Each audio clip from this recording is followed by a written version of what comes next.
এই কটেজটার যে জিনিসটা প্রথমেই ভালো লেগেছে সেটা হচ্ছে এটার ব্যালকনিটা বেশ বড়, বসার জায়গা আছে, চারপাশে গাছপালা, বাতাস লাগছে। আমার বিশ্বাস আপনারাও যদি এখানে আসেন আপনাদের হয়তো বেশ ভালো লাগবে। এরপরে ঢোকার পরে প্রথমে এইখানে একটা কাপল বেড আছে এই রুমটায়,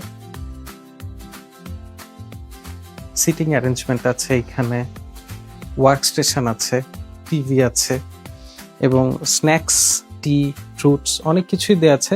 কিন্তু যেহেতু আবার একটা প্রাইস লিস্ট আছে, আমার কাছে মনে হয় সমস্ত কিছু কমপ্লিমেন্টারি না, আপনারা একটু চেক করে নেবেন।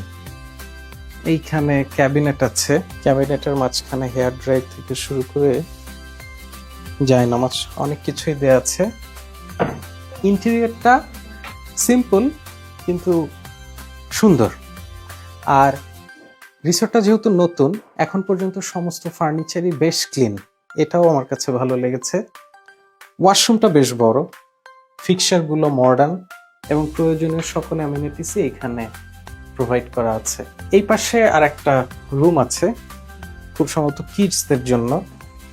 একটা সিঙ্গেল বেড আছে, এখানে ওয়ার্ক স্টেশন আছে, এখানে একটা ফ্রিজ আছে। আর আরেকটা বিষয়, এইখানে একটা ডোর আছে যেটা বাইরে থেকে এই যে ব্যালকনি থেকেই অ্যাক্সেস করা যায়।